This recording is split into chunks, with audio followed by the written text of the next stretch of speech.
we can't sell these thousands of musubis in a weekend without more manpower to help us. We have to really listen to what they need because it's important. Even though it's probably something really small, if we need to buy a few pieces to help the whole thing out, then yeah, we'll go ahead and do it.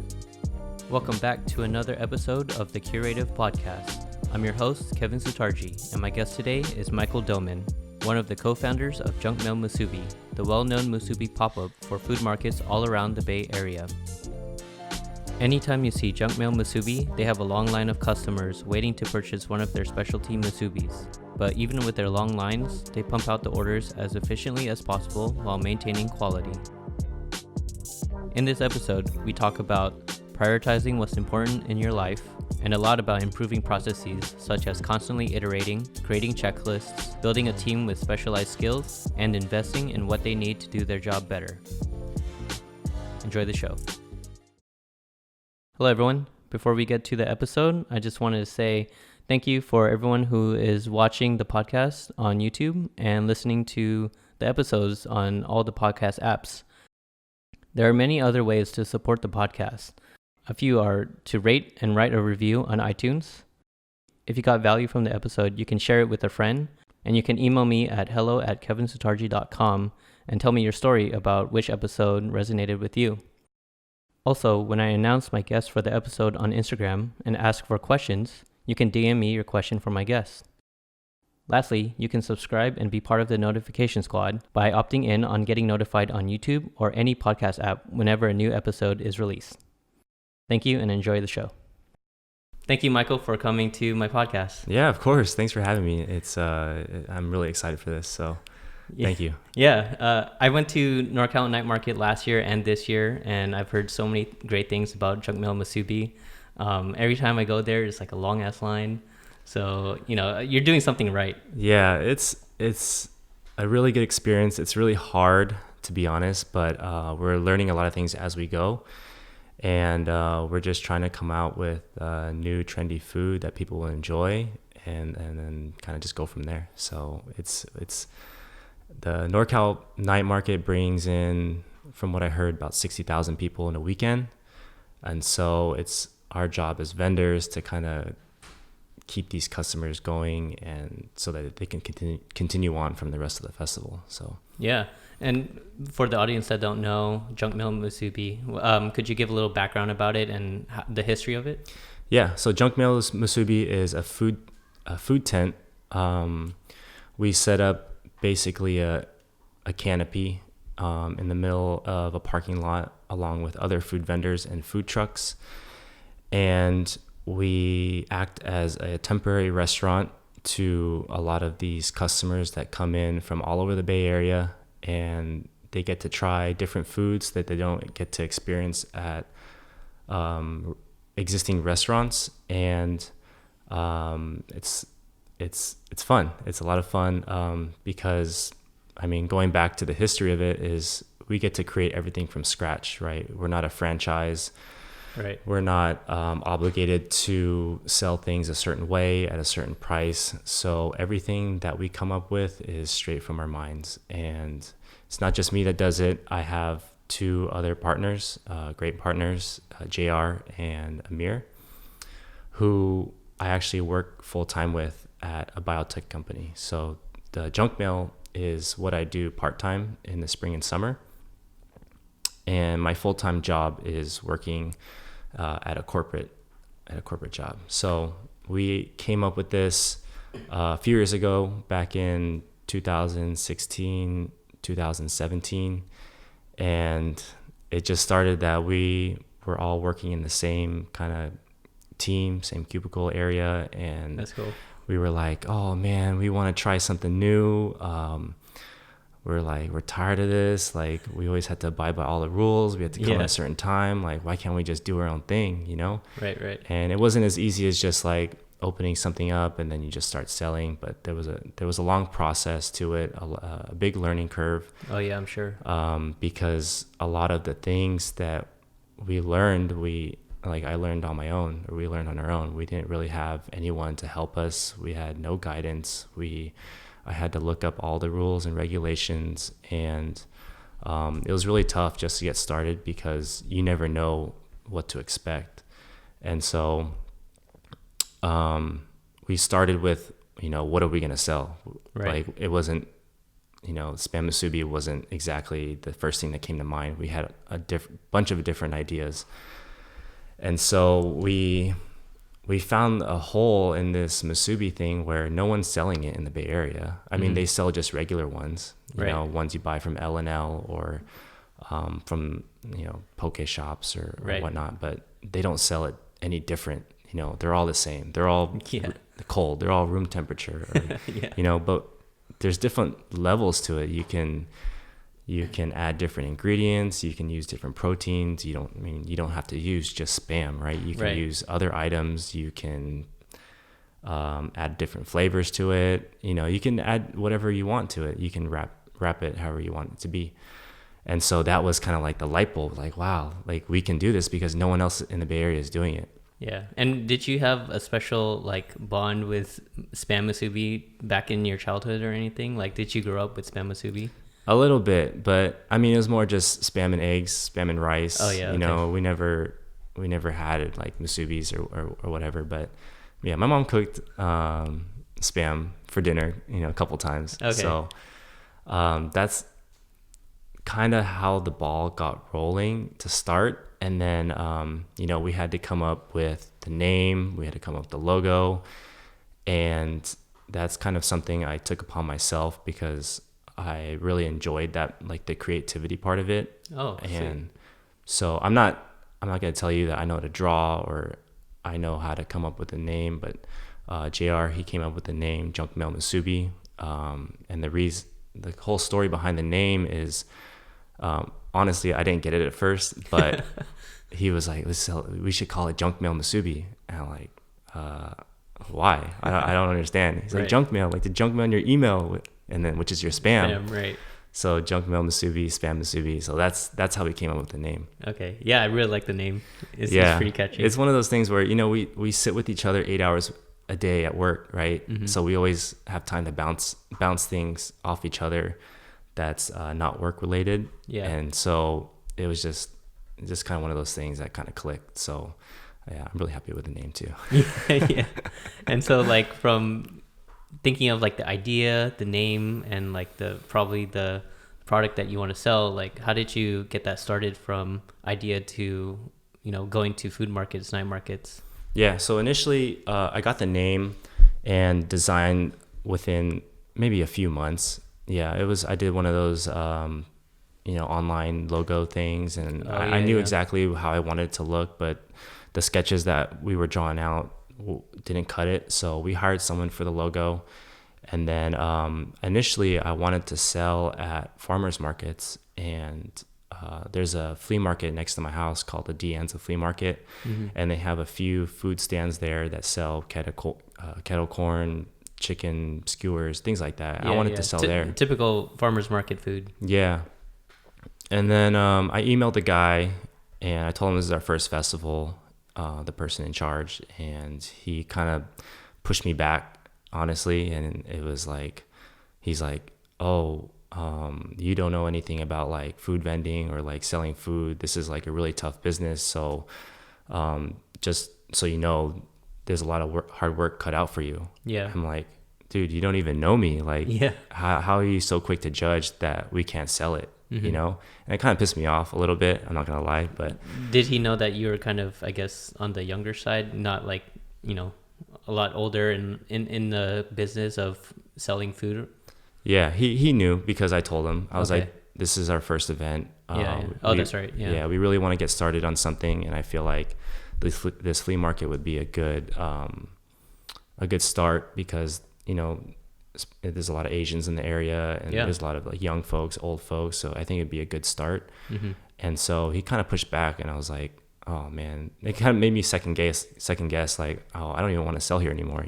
I'll take this somewhere else. Yeah. You don't want to start that relationship with like a lot of doubt on you, Yeah, exactly. So, I mean, that's kind of how it played out. The first, emails, like kind of like cold calling a little bit. You trying to convince people for you to sell there, and people they pushed back or whatever. But I mean, it didn't really stop us. Like That's good. It kind of like motivated me and the guys even more, you know, to start something, to do well in something, whatever we do. And For sure.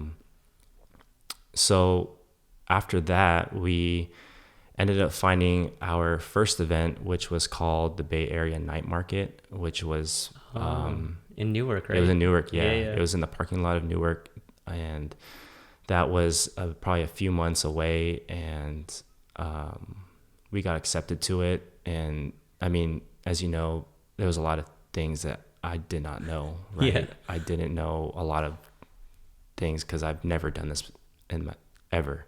Yeah. And so luckily, I was like, we just need an opportunity. We just need a chance. And just learn on the go kind of thing. Yeah. We'll learn on the go. We'll just throw us in the fire and we'll figure it out. Yeah. You know? Yeah. So then we had like this whole menu ready. We had like sliders. We had chicken plates. We had musubis. We had, you know, just like variety, like a restaurant type thing. Yeah. Yeah. And then there was a lot of preparation. There's a lot of pieces that go into doing this festival, because it's the best way I describe it is you bring all of your stuff into a middle of nowhere, into a parking lot. You need water, you need electricity. Like, so what are the things that you need to bring to sell food there? Yeah. And so I had a checklist going, made sure I brought everything. I thought it was going to be not as busy as I thought as it was, but you know, I brought like a lot of things that, you know, a lot of extra things that maybe I didn't need at first, but I just wanted to bring everything, you know, just in case. And I thought that, so the event was on a Friday, and I was thinking with the guys, oh, you know, I'll still go to work and I'll bring the U-Haul to work in the morning, and then we'll just go after lunch and we'll just set up, and it'll only take like an hour or two to get everything ready. Little did I know that it was like all hell broke loose. Like, I'm like looking left and right for things. Like, I don't know what I'm doing. Like, you know, you're losing your thoughts. And so it's like too many things going on at once. Yeah. Right? Yeah. There's too much pressure. Yeah. And so we ended up setting up on the first day, Bay Area Night Market, and it was like a complete disaster. Like, everything that could go wrong went wrong, you know? Yeah. Yeah. So I would say that was one of the worst days of my life. Oh man. Yeah, it was pretty bad because everything is on my shoulders, I felt like, and I just felt like I failed, you know, like I didn't prepare for this correctly. I didn't know what I was doing, and it was really hard on myself, honestly. Like, I took it pretty hard. Yeah. And in retrospect, did you feel like you like just spread yourself too thin, and you had like very high expectations that you could have done everything on your own, basically? Yeah, basically. I thought, we're gonna kill it, like we're gonna make all this money, you know, because, you know, I mean, you know, spam and rice is really cheap to buy, and like we're upselling it to people at these festivals. So to me, it's like, oh yeah, it'd be easy, you know, you just cook rice and you make some spam, you just grill it, and then like you serve it, you wrap it. But it was really tough. There's a lot of pieces that I didn't have. Just to give you one example of things that happened, we didn't have the proper cooking equipment to sell. And one thing that stands out is you need a deep fryer that can maintain the temperature at all times. So it's when you cook food in a deep fryer, the temperature is very sensitive. And so you always want it to be at a certain temperature every time. Kind of like when you have a thermostat in your house, you know, you set it at this certain temperature and it stays at that temperature. Right. That's what you want in a deep fryer. But we had this thing that was basically like a grill, and it had a pot and oil on it, you know. So, you know, you turn up the flame, and then the oil would go all the way up to like 400 or 500 degrees. You turn it too low, and then you put food in it, and it doesn't cook, you know. So it's like you have to have that happy medium. So that was one thing that we did not have, and it was really rough. You were pretty. It sounds like you were pretty scrappy at the first initial stages. Yeah, it was it was really bad. It was really bad. So that was one of the things that happened, and you know, we didn't have any experience. We didn't know what we were doing. Like we have these expectations from, you know, I mean, if you're from the outside looking in, you think, oh yeah, these guys have done this before. They're like maybe a food truck, or like they have a restaurant or something like that. And so what's taking so long for everything, or why is the quality not quite there? Right. But they don't know that was our first festival. Yeah.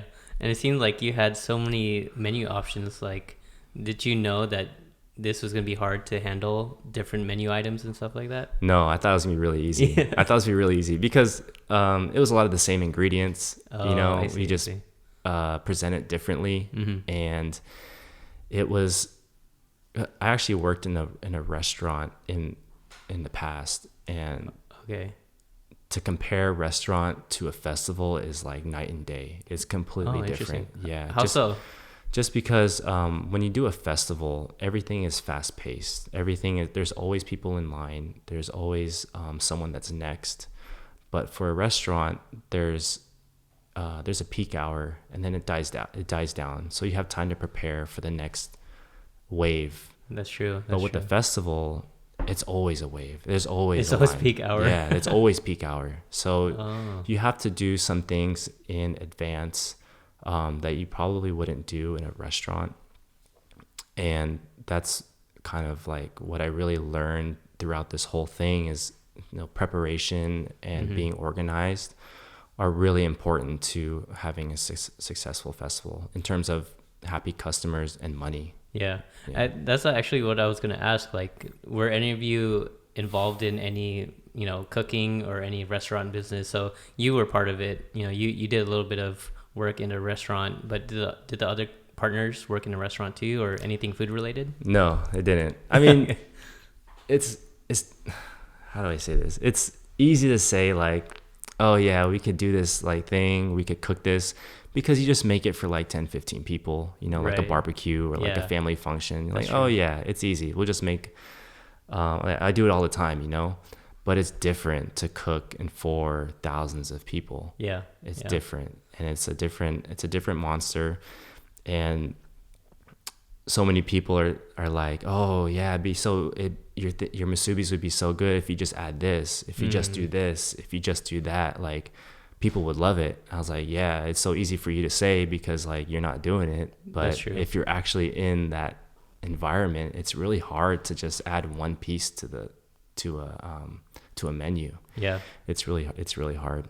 So then in that case, you know, from that event to the next event to the event after that, like how did you constantly improve? Like, did you guys always talk after an event and just see like, okay, what did we do well? What did we not do well? Like, how'd you guys constantly improve?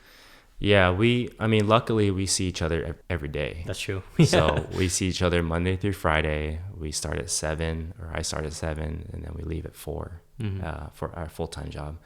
So it's so easy to, you know, bounce ideas off each other because the next guy is just, you know, a few feet away from me every day.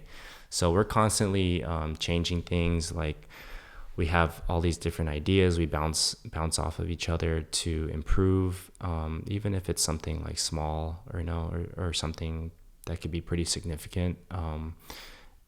We have this relationship, or I have this relationship with the guys where, you know, we see each other as friends and family, you know, but we can like call out each other's flaws, or we're okay like saying like we disagree, or I disagree with what you think. Like I think we should do it this way. And I think that really makes us different than a lot of I guess small businesses and people, is because we're very comfortable talking to each other, and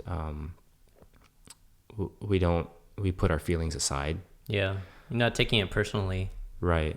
Yeah. So we have this good like relationship with each other where, you know, we all have our strengths and we all have our weaknesses, and then we just exploit on our strengths, and then we rely on the other person for our weakness. Like, cool. For example, I'm not particularly good with like public speaking or like going out to a crowd and like telling people we sold out of this one item, you know, but I have a mirror my other partner, he's really good. He's very personable. He can relate to anyone, and he has that strength that I don't have. Yeah. And then JR, the other partner, he's really good at being by the book. He's very organized. He knows exactly where things should be at all times, and he's really good at that. Yeah. And I'm better at the financials, the behind the scenes, like the preparation and things like that. So it completes itself. Even though we're not all good at one thing,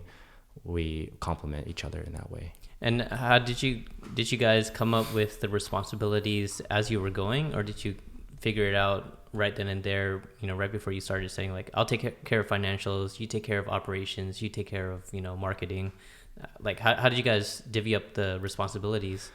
It kind of just played out nicely. Like I'm not the one to like really assign people like responsibilities or tasks, or I feel like people should, we're all partners in this. So, like we all have our own thing, outside of this. And so I don't say, oh, you take care of this, I'll take care of that. It just kind of works in that way that, Amir has that personality. So I'm like, oh, Amir, go tell him, or I have that, like preparation. So I don't mind doing it. I actually like doing it. So that's why that's my job. Yeah. Yeah. It reminds me of like Scoopzilla, because, obviously I met you through Kevin Klotch.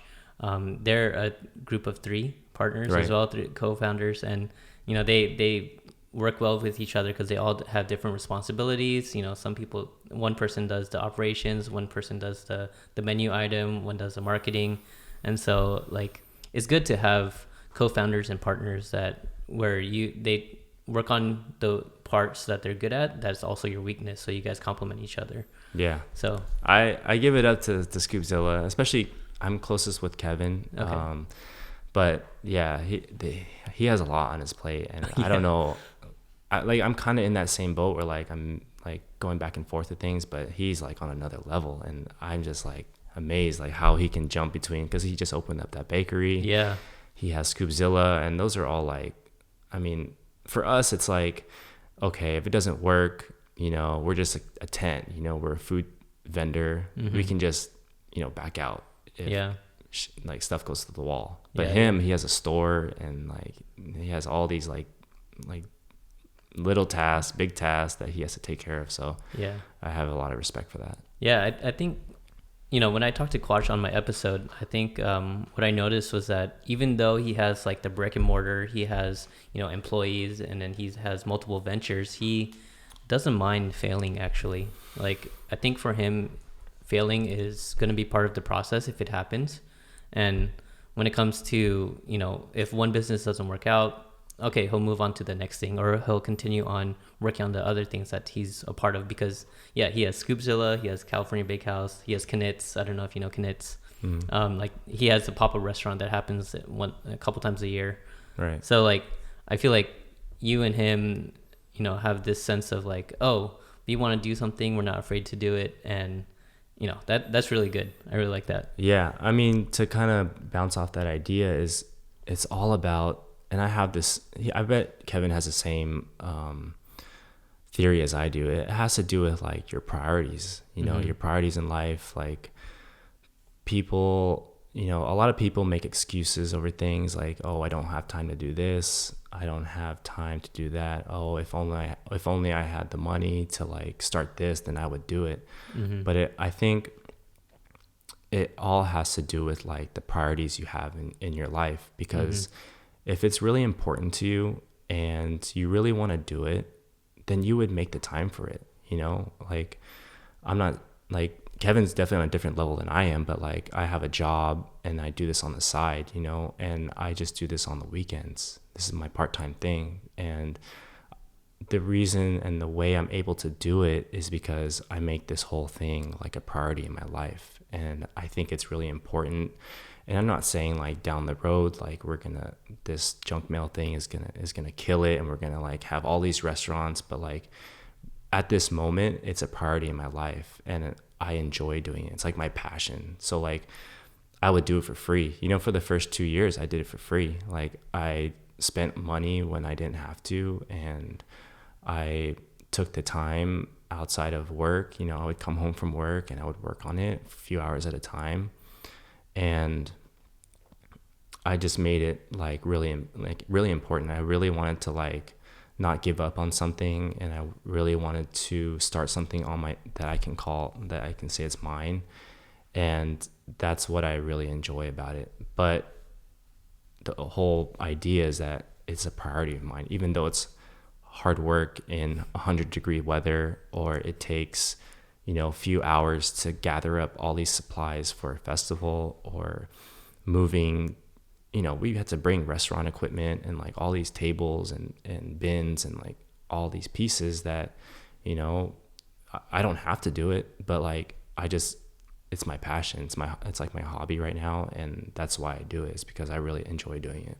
Yeah, I really like that you talk about priority, because, you know, unlike Kevin Quach, he's an exception because he has a lot of priorities, but a lot of us don't have a lot of capacity to do too many things in parallel.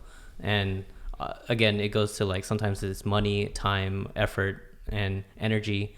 And, you know, when you're prioritizing the thing that you love, you're going to go all in, right? You said that you spent money that you could have used on something else, but you're doing it for Junk Mail. You're spending all the time that you have that you need for Junk Mail. And, you know, I feel that too, because I am doing like this podcast, I'm doing a few other video things, but, you know, sometimes I use my weekends as well to just I spend my whole weekend just editing, my whole weekend just filming. It's just crazy. Yeah, I mean, because you do it because you like it, right? Exactly. Like, no one's paying you to do right. the podcast, right? This is like what you enjoy doing. So like, that's why I really commend you for like doing this whole setup, this whole thing, because I really respect people like that, like who really follow like what they want to do. And yeah, this is just a part of my journey right now. And like, so I feel like this is a pivotal moment in my life, because you know, honestly, I'm blessed with like a lot of things, and I don't own a home, I don't have kids, I'm not married, so I have a few years to like really work on like me right now. And so I feel like it's very time sensitive in that way, because, you know, I don't want to be living when I'm, you know, 10 years from now, 15 years from now, I look back and said, man, I wish I started this, you know, I wish I started that, and I never did it. Mm-hmm. And like that would like haunt me, honestly. It'd be like if I did it and then it failed, you know, like some of the other things that happened in the past, then like, okay, I'm okay with it, you know, because I tried. You know, I tried it and it didn't work, and I'm okay with it, so I can move on. But that's why I feel like these next few years is a really big moment or in time for me, because I have these few years to work on myself right now, and because I'm not going to have the same time later on. Yeah, and when you get older, your priority is going to be your family. Your priority is going to put money into your mortgage, or, you know, anything like that, right? So it's good that you're taking advantage of the opportunity of not having to spend money on a family, on a mortgage or anything, and spending it on what you're interested in. And maybe, like you said, like this is not going to work out, or you might actually change your mind on something else and want to do something else.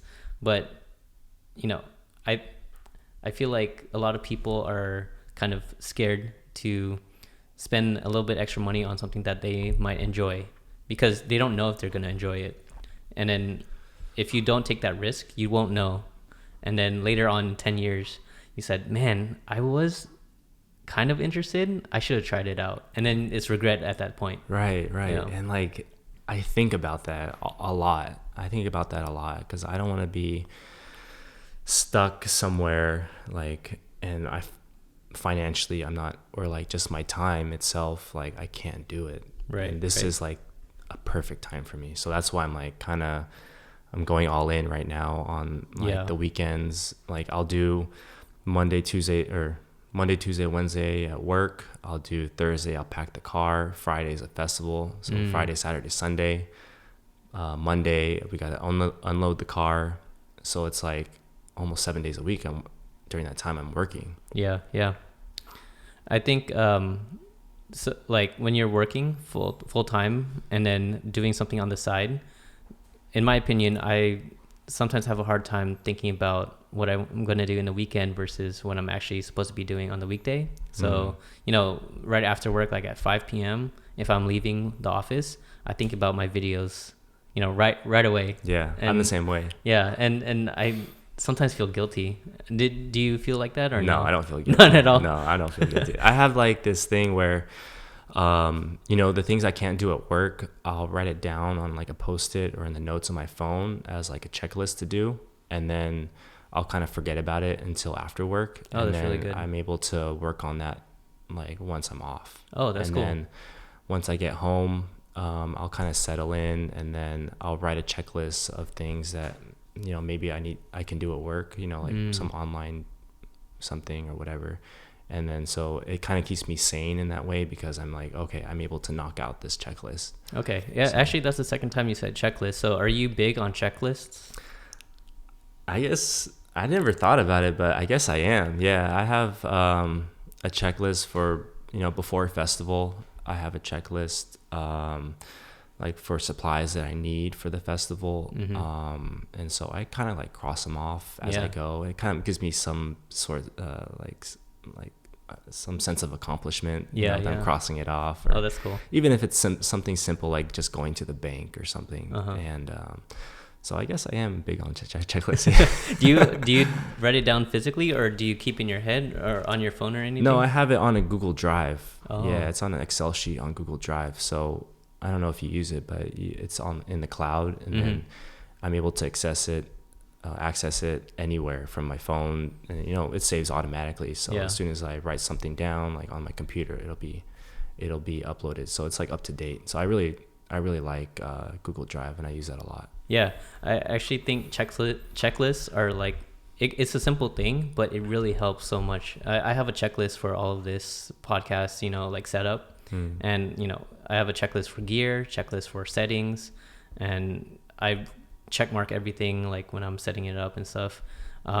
Lately, I feel like I need to improve on it, because obviously with a checklist, you're constantly like saying, oh, I missed this thing, or I didn't think about this thing, let me add it. I'm having I'm having a hard time with that a little bit, but I feel like checklists will keep you from retaining everything in your head every single time and trying to remember everything. Right. And, I don't know. I feel like checklists will really help a lot of people when they need to do a lot of things at the same time, or if they have to think about it later. Just like you said, when you're working, you write it down and then you just forget about it. Right. I like that concept, because I still think about it. Before, I would kind of just go off a hunch, okay, I think I need this, so I'll just grab it anyway.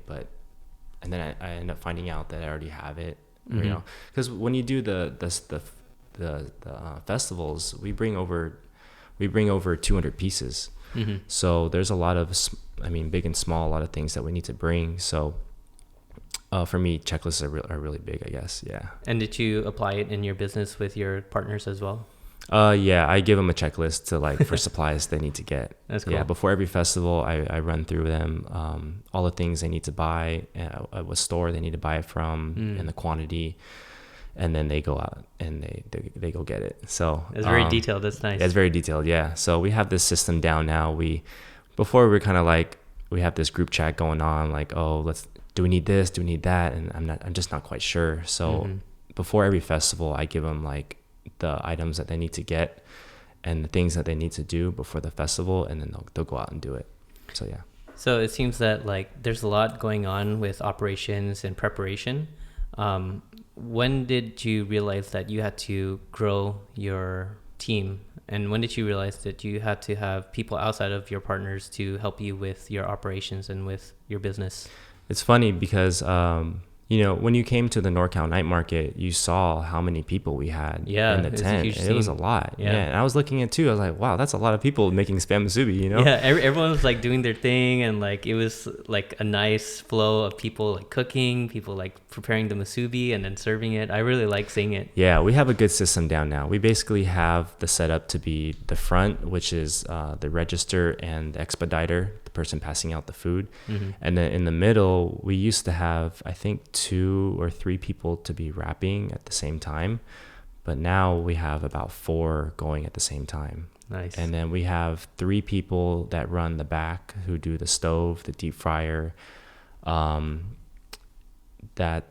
takes 3 people to do. And then me, I'm kind of like, I'll jump in wherever there needs to be help. You're like the floater. Yeah. So we have about maybe 9 to 10 at a time, but you'll notice that they're not exactly like just employees. They're all of our friends and they're all of our family that come and help us. It just goes to show you like how much support they have for us, and we really appreciate like all the time that they spend with us to help us make this a smooth operation, because it's not easy. I mean, a lot of these family members, they have kids, you know, they have other things that they probably want to do over the weekend, but they're here helping us, you know, in this weather, you know, hot or cold or windy, you know, they're there every time. And it's just like, wow, we really appreciate like all of the help that they give us, because honestly, we can't do it without them. Like,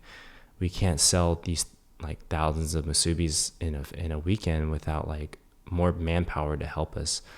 So we really appreciate all of the help, and it's all family. So it's like we joke around with each other. We feel like we're all one family now, and most recently they call it like spamily. That's what I was gonna talk about. I saw the kids with the shirt, the spamly shirt. Yeah, they have the that's kids. So cool.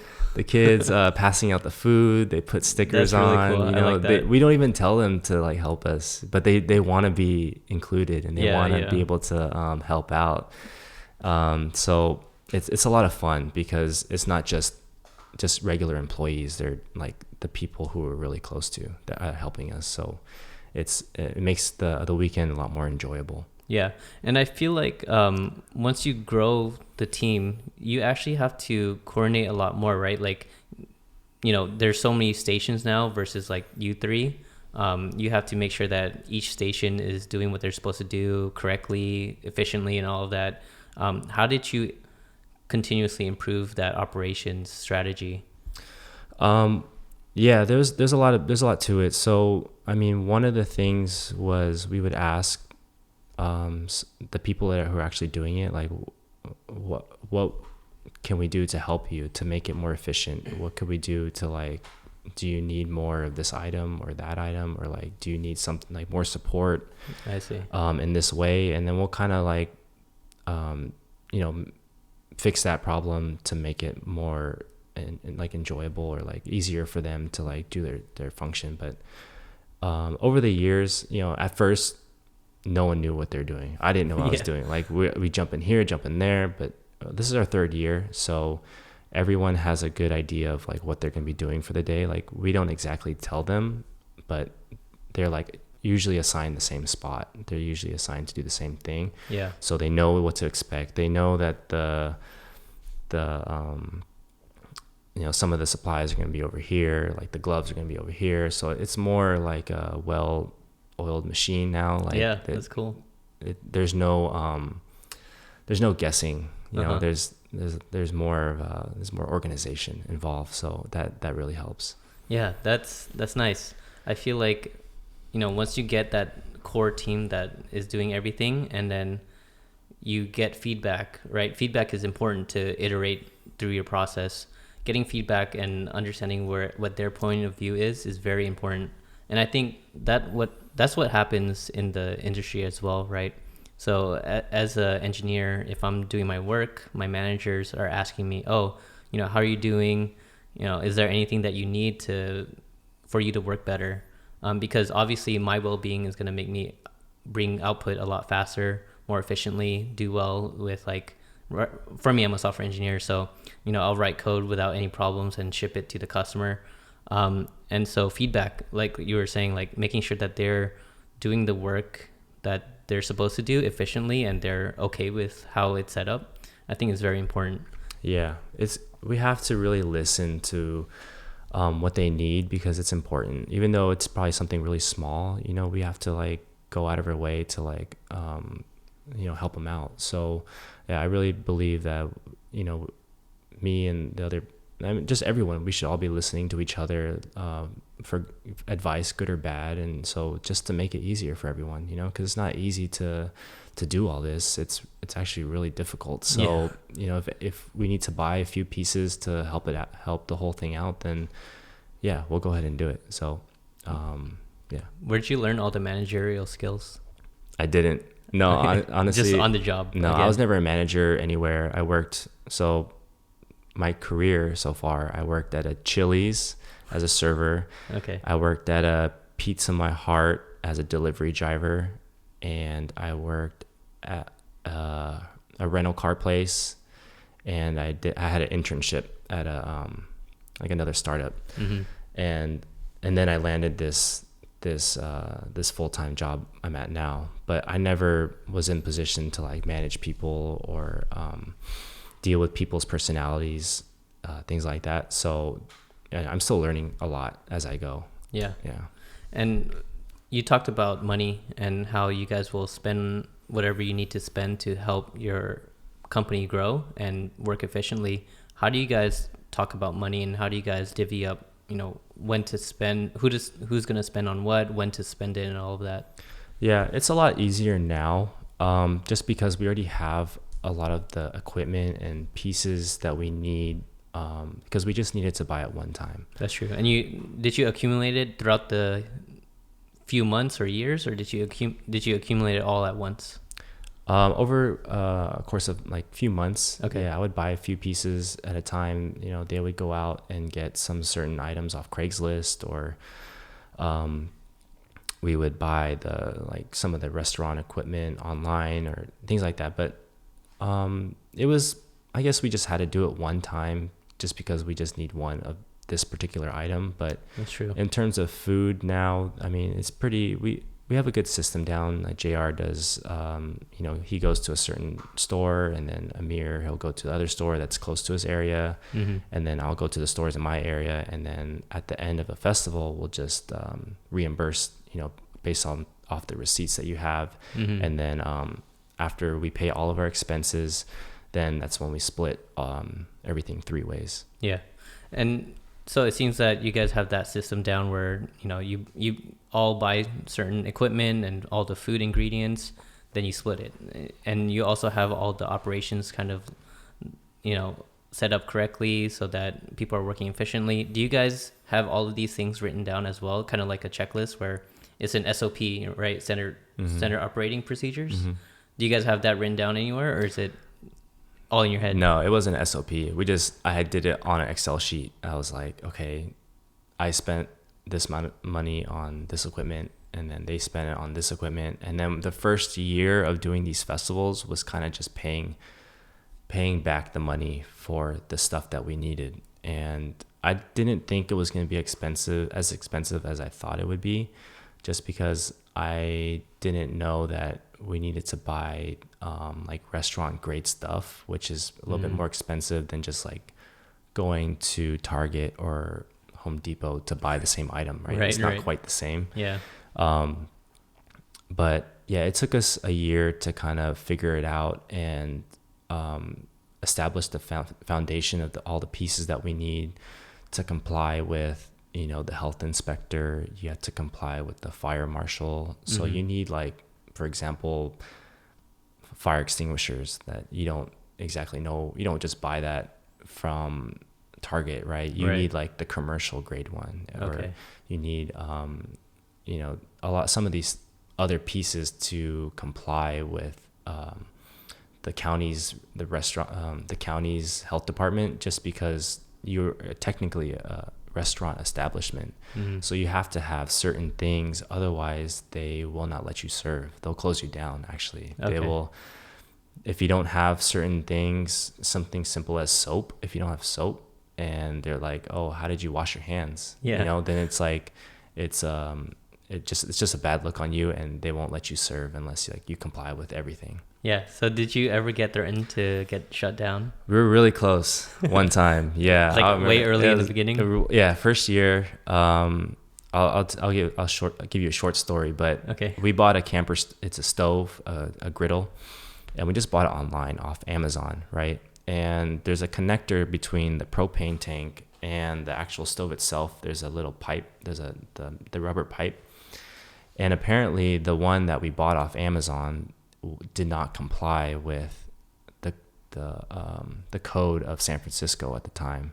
Okay. It needed to be a certain pressure, like it had to hold a certain pressure in order for you to serve, or in order for you to use the top to cook it. So, and it's not just something you buy from like the hardware store. You have to buy it, like it's like a specialty item. Mm-hmm. And it got to the point where me and JR, we were like driving around San Francisco a few hours before a festival, trying to figure out where can we find this item, and we couldn't find it. And then we were lucky enough where one of the other food vendors heard about it, and they helped us out. Oh, and that's nice. They gave us the piece that we needed to serve. And it's like, wow, like I thought going into this thing, it was, you know, you have a tent next to another tent next to another tent, so you guys are all competitors, right? You're all against each other because you're fighting for the same people, the same customers. But come to realize that it was complete opposite. Like, it's a community and everyone wants to help each other out. Everyone wants each other to do well, just because all the owners know how hard it is to do this. So if there's a way that you can help out someone else, then you want to do that, because you were in that same situation a few years ago. And that's what I really learned about doing this whole festivals thing, is that it's not competition. Like, everyone's like this whole tent food truck thing it's all one big family. We just want to help each other out. And I did not know that going into this. So dude, yeah, I love that. Yeah, it was really rough on us, but yeah, we kind of took that, and you know, whenever another vendor for a festival now, they need something, then we'll just give it to them, you know, because we were in that same boat. Yeah. A few, like, that chaos, like, oh my God, it's something simple, but I don't have it right now. Yeah, you know, yeah. Something as simple as maybe like a ladder or like a light, or, you know, so anything that people need, we just ask each other. And it's really like a big community. And that's something that I really like about doing this whole thing. That's cool. I really like that, because I had a guest not too long ago, David from Smile High Club. He basically creates a community for music producers and artists to share music. So he, like, you know, shouts people out and shares their music on his SoundCloud and creates mixes and stuff. And he was talking about how a lot of artists are doing the same thing, right? They're creating music, trying to have kind of really not really fight for people's listens, but they're trying to push their music and trying to get people to notice them. But you would think that they're all competing against each other, but in reality, they're all a community, right? They're all part of a community, and they're all helping each other out. They're collaborating together. They're working on shows together and stuff like that. And I'm starting to notice that a lot of people are actually not competitive against each other, or I would hope so. Right. And it's cool that, you know, you guys, even though you're in the same festival, right, there's X amount of people coming to that festival, and you obviously want to do well for that event. You obviously want to sell your product and do well. But the fact that you're helping each other out with, like, oh, this person's equipment is not working, like, let me help them out, instead of like saying, oh, okay, good, they're not going to sell well a lot, because screw you. yeah, Like, no, yeah, it's not like that. That's and cool. Going into the first year, I looked, you know, the vendors around, and this is like their full-time job. This is like what they rely on for, like, to pay their bills.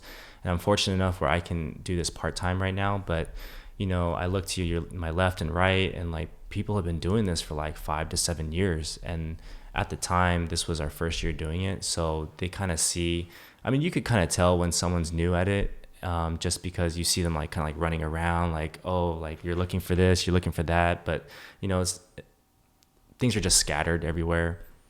That's like a good indication. But a lot of these people, these food vendors and food trucks, this is their full-time job, and they've been doing it for so long. And so they know exactly what to expect. They know exactly how much food to bring. They know how many people they need to operate in their food truck or food tent. And so they have it down to like the cleanup work. They'll do it, you know, really quickly, as opposed to It's just the whole thing in general there. It's a smooth operation. And so the first year I was like, man, I wish I could be like that. Like, I wish we could like have the perfect, setup, the perfect, breakdown. Like it looks so easy for them. They just like, they're just casually doing it. And then they leave within like half an hour to an hour after the festival. But we used to have all of our stuff scattered, and like we had to clean all these pots and pans. And so it was, it's efficiency is big. For doing these things. And you felt that at the beginning of when you guys started Junk Mail Musubi, right? Because you said, not too long ago at NorCal Night Market, you seem to have the system down. And so, after 3 years, you're where they are, and there are probably newbies coming in and seeing how your system works. And they're like, man, I wish my setup, my workflow is the same as Junk Mail Musubi, Yeah. It's everyone's just growing, right? And it might take some time, especially because like you see people doing this full time, they're putting all the focus on it, but you're doing it part time. So sometimes you might not have time to get everything right, say in 3 months, when you actually have to take 6 months, right? And I guess that's not bad. But when it comes to doing your full-time job and doing your side gig, which is Junk Mail Musubi, how do you balance the two, and how do you make sure that you're doing well on both? Gosh, that's a good question. It's tough.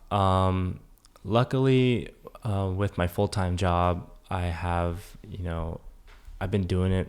I've been there for about 6 years now. So I know what to expect every day. And there's not a lot of like surprises at work at my full-time, so it's easy for me to like kind of get through the day of a full-time job. And I'm always thinking of, ways to get better at doing these festivals. So, I mean, I just balance it out by doing a little bit at a time, step by step, focus on one thing at first, and then I kind of just go from there. But it was a lot harder at first because there were a lot of things that were new to me doing the festival scene. But now that this is our third year, I kind of have a good expectation of what to expect now. And I just want to be able to grow between this year and next year, and from this year and the year before. Yeah. So, I just work on it, just inch by inch, Yeah. And would you say that in the night markets, different night markets that you attended and participated in, are they typically very similar, or is it pretty different where you have to change it up in a certain way? There are some festivals that are different than others. From the outside looking in, you wouldn't think, but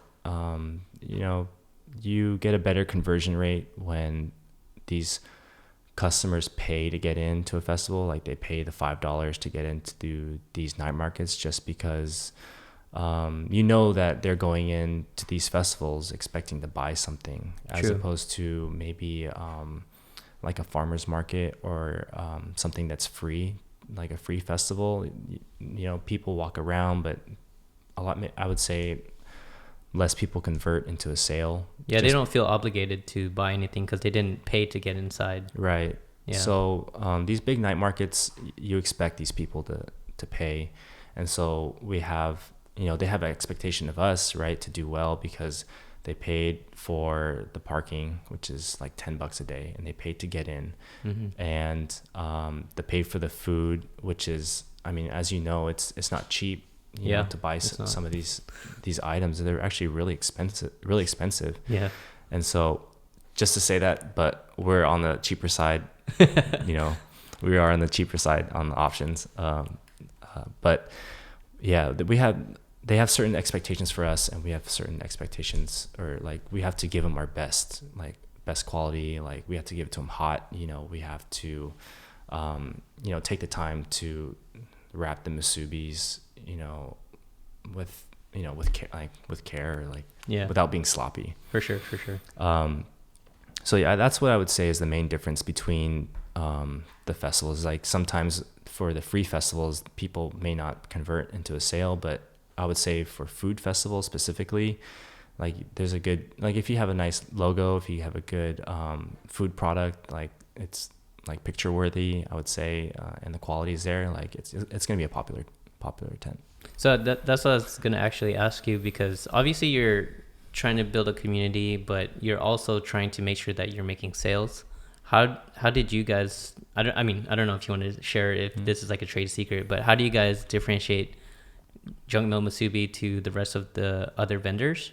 And how do you make sure that people know about you guys? Because say you go to NorCal Night Market, I don't know how many vendors there are, but there are a ton. Like 120. 120? Okay, yeah. So yeah, I'm just walking around, right? And unless I know who I'm looking for, I'm just like browsing. And maybe I don't even get to the end of the venue, right? So how do you guys make sure that you differentiate yourself and get your brand out there? To start, you have to have that curb appeal. You know, you have to have a logo that's appealing, that looks good, that's the objective that I had for this logo, is to kind of have that fun, youthful look to it that kind of has like, it looks kind of interesting, you know, because it looks very playful, and I guess people can relate to it in that way. But yeah, the first is the appeal of, you know, wanting to eat the food. And then I think what makes us different between not just the other, you know, Hawaiian or musubi vendors, but just everyone, I think we're starting to try and grow our brand, and we really rely on good customer service, like treating people with respect, being fair with people, because in my opinion, our prices, in comparison to other vendors, like we're a cheap option. You know, we're one of the few vendors where you can eat for less than $5. And if you walk around to a lot of the other vendors, I don't think you can get the same experience like for buying like one item. I think I would say some of these items go between $10 and $20, $30 for one item. And so we want to, how do I explain this? We want to have a good experience, or we want to give the customers a really good experience by, you know, relating with them, you know, kind of maybe joking around, or like having music for them. And a lot of those things have to fall in place, I think, to have a really good food tent. Yeah. And so those are the things that we really work on. Like, so the customer experience. Yeah, the customer experience is really like, you know, a priority for you guys. Yeah, we do this thing on Instagram that we just started where we do a giveaway. Oh, okay. Yeah, cool. So there's a lot of, I don't know if you know, but there's a lot of food, they call it foodies, who people who take pictures of food, and food influencers. Yeah, food influencers on Instagram. Yeah, so we do this small program where we put on our Instagram page, hey, we'll be willing to give you free food if you can take pictures for us, food pictures for us. Right. And I would say that's not exactly my strength to take pictures, but I feel like I could look at a picture and I could tell you if it's good or not. But if you were to ask me to like do it for you, like I can't do it. Right. So we do this program where we give away what we call a flight of musubis, so one of each protein, and in exchange we ask for the photos. Mm-hmm. So that's kind of like our way of putting ourselves out on social media, with like different hashtags, geotags, tagging other brands. And I think if it translates well over like the phone, then it'll bring out more people to come and try our food, because I think that's a really big important piece, especially nowadays with social media. So we run that program with a lot of food influencers now, and I think that kind of helped our brand out a little bit. That's interesting, because I've looked at your Instagram, or Junk Mail Musubi's Instagram, and they're amazing pictures. Like whoever is taking the pictures are cool. Yeah, like, it's different people. They're all different people. There's a few that we've connected with for the past few years, and they give us some amazing content. Like, like, wow, that's our food. Like, I know, it looks so magical sometimes. Yeah, it's like, there was this one in particular, like the sauce is like dripping down from the top to the bottom. Like, I saw that. Yeah, so that was so cool. That was from A Taste of Grace. Shout out to her. She really hooked us up. She's hooked us up the past few years. So we do this program where we want these pictures because people like you'll see it and you're like, wow, it looks really good, and then it'll bring them out to the night market and like have them join the same experience. That's very interesting because I spoke to someone that owns a food truck, and he used to be very involved in Instagram, and they used to have like this similar like foodie partnership where people who take food photos would go up to them and say, hey, can I get some food for free? Let me take a picture of it. And like he said that he didn't get a lot of returns. So I'm wondering, I guess, like how we did it. Yeah. How what's the difference? And I don't know if you want to talk about it, but yeah, there's a few things. We're able to do it on such a high volume where we can accept everyone to take pictures for us because the food cost of making those 3 items is really cheap. I see. As opposed to, some of the other venues like Lobster, they don't just give it away to anyone, Oh, like Lobster Domes? Yeah, because I mean, just that one plate it's so expensive. Yeah, it's expensive to make. So we're fortunate in the way where we can give it out to people and like it's no problem for us because the cost of it's really cheap, that we have way more upside than we do downside. And that's what I was gonna point out. But yeah, I think that's what really makes us different with all these giveaways is that we're happy to give it out to like all these people because we might get picked up by the photo might get picked up by someone like a big source, or you never know, right? So we just try and treat all the food influencers with a lot of respect. I don't when we select them, it's not based off of followers. Like we don't like interview or like an application or something, right? Yeah, we just ask them to. We only ask for a few things. Ask them to post on their page. We ask them to send us an unedited version, so like no like stickers or like text or anything. Not their brand or anything like that. We want the raw photo. And so we've been doing that. This is the first year that we're doing it, and we've been getting a lot of good content. I mean, cool. Not all of them are good. There's some are blurry or whatever, but sure. We do get a lot of good photos. So we have I have a friend who I also work with, Kay. She does our social media, and so she picks out all of the good photos that are out there, and then we throw them all into an album that we all share, and she picks all the ones that are like worthy of like going on the page, and she'll go ahead and help us post and tag and hashtag and all that stuff. That's cool. So she's really good at it, and that's new this year, and I have something coming out next year that I'm gonna do, but I'm gonna wait for that. Okay. Yeah. It'll be a surprise. Yeah, it'll be a surprise. Cool. Yeah, I feel like going to like having a team that's with people who are specialized in certain things. I feel like you said you're not good at taking photos, but someone else might be, and so you're trusting a certain responsibility from someone else, and I feel like that's good, because if you try to do everything yourself, I mean, it might work out. You might be really good at doing a bunch of things, but sometimes you're not good at taking photos. So trusting someone with that is, it will help you grow. And I think it also helps that your food is really good, because I tried your food at last NorCal Night Market, and I tried it this time. Yeah, and it's really good. Which ones did you have? I had the lumpia one, I had the regular Spam one, and I had the fried Spam one, and they're all good. I added the sauce on all of them and stuff, and I don't know, I just tried it, but it's really good. And I didn't get to try the hot Cheetos covered one. Oh, though. Really? Yeah. Next time for sure. You come. Yeah, we're trying to. As far as a menu, we've stayed with the same menu for probably 2 years now.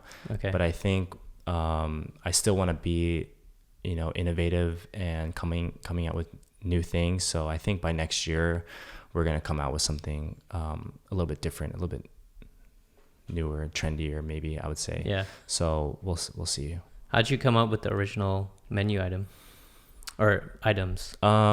Just Google search Yeah, I wasn't. You did your research. Yeah, I just did my like, research. okay. I looked at all the different musubis in, the area. I looked in Hawaii. I also tried them there. Mm-hmm.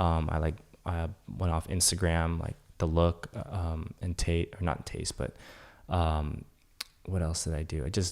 Google searched. Yeah, I Googled a lot on YouTube. Yeah. A lot of processes and what people like. I don't know. So I'm sure you experimented too. And were there like menu items that you tried and then you're like, I don't like it actually? Yeah, me and the guys, when we first started, we had probably 2 trial runs at it to see like, how much seaweed should we use? How much rice should we use? We wanted to make it all uniform, in volume. So we kind of worked out the kinks in that way. I'm not really big on, I don't cook a lot.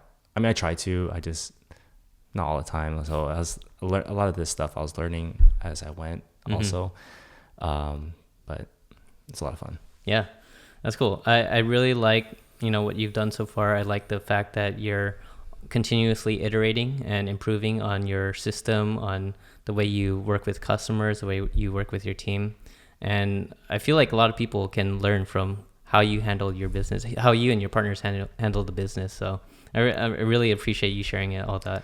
Yeah, I really like it. I enjoy the process of like figuring stuff out. Like, how could we make the line go faster? Because I don't know if you were there, but we had like a really long line. They were so long, yeah. And I was like, man, I feel so bad. Like people all the way in the back, they have to like wait to order the food. Yeah. So we're always like trying to figure out ways like, should we do, instead of 1 register, maybe we'll do 2 registers, to get through the line faster. But then, gosh, can we keep up with the rice in the back, or can we make, this much food in the back? So it's not necessarily like taking the orders in, but can we give it out within a reasonable time? Right. So we're still working, we're still learning a lot of things, but I like the whole process of like, how can we do this faster? How can we do this better?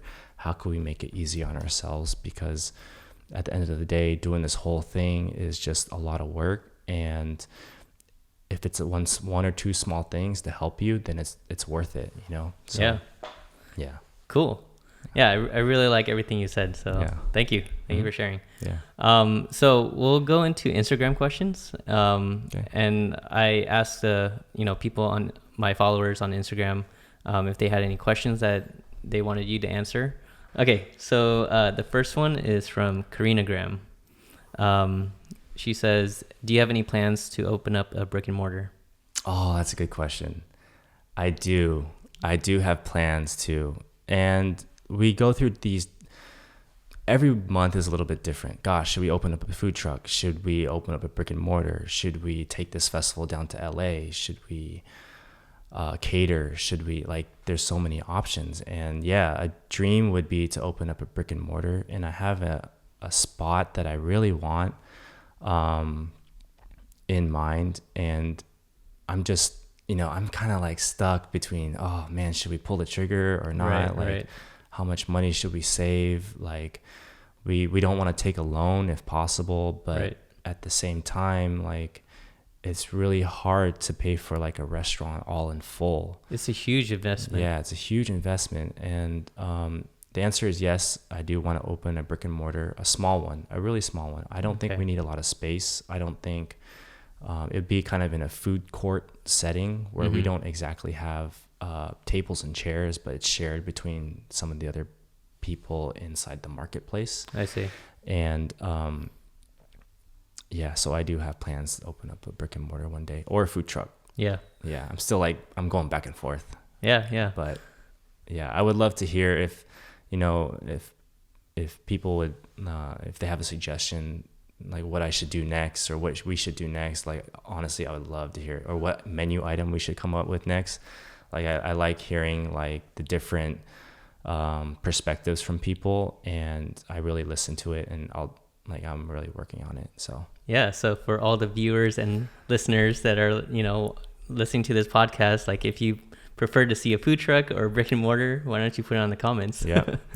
That's cool. And I think at least for you guys, you don't need that much space. So it's nice that you can work in a small, compact area. Yeah, that's a good point, because the way we're doing it now, it's a small space, right? And we're doing it, right? It's a canopy, sorry.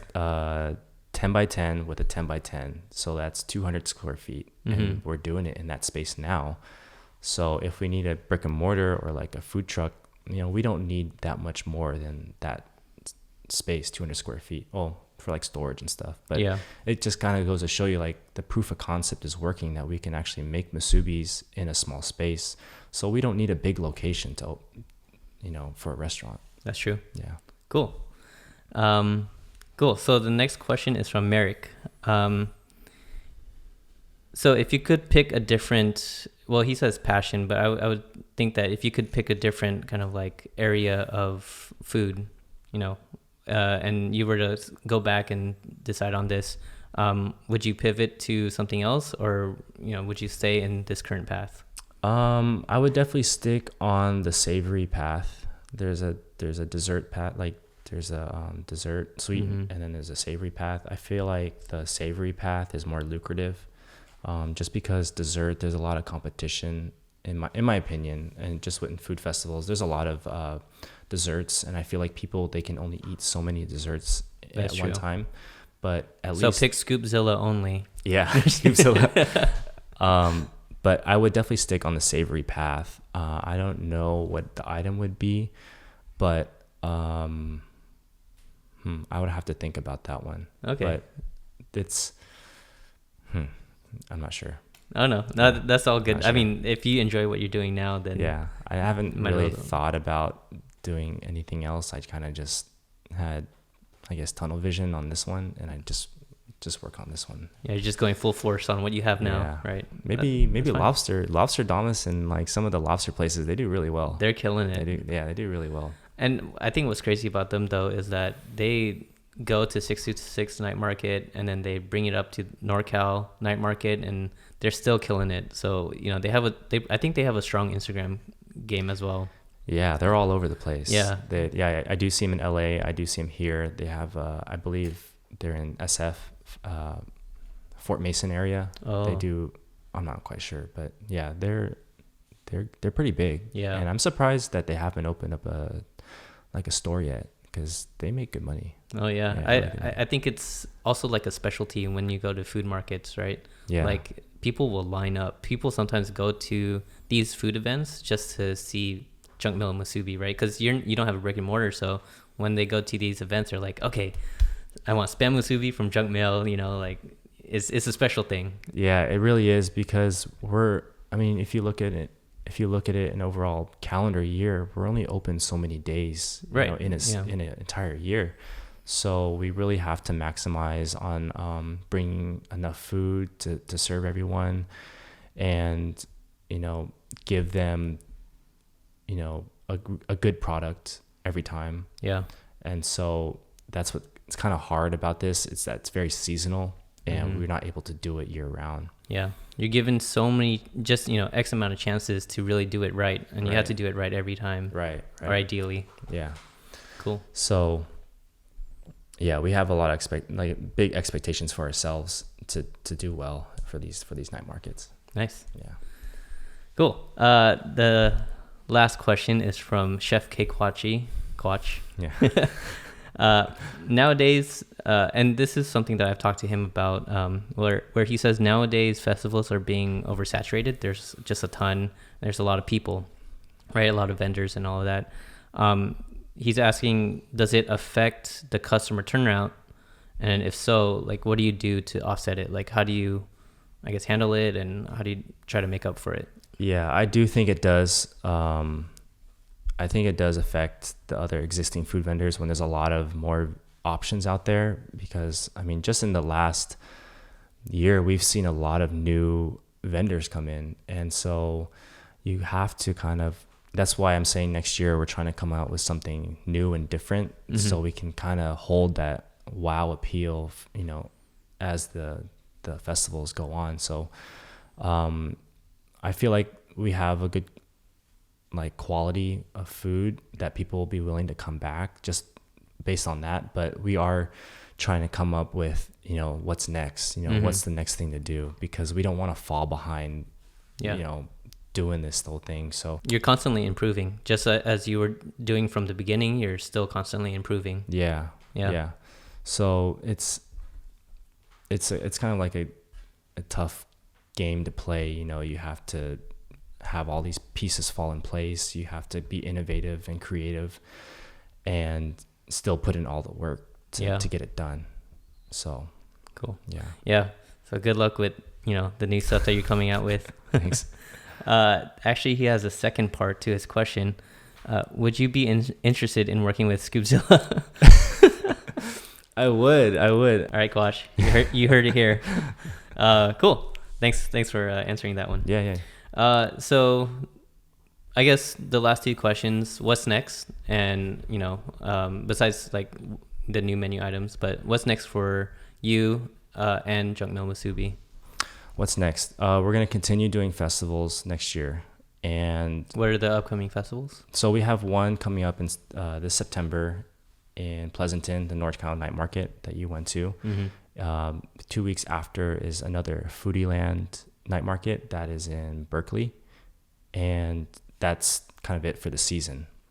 Oh shoot! What are the dates? It might not. This episode might not release in time. Oh, so the dates for NorCal is September 20th.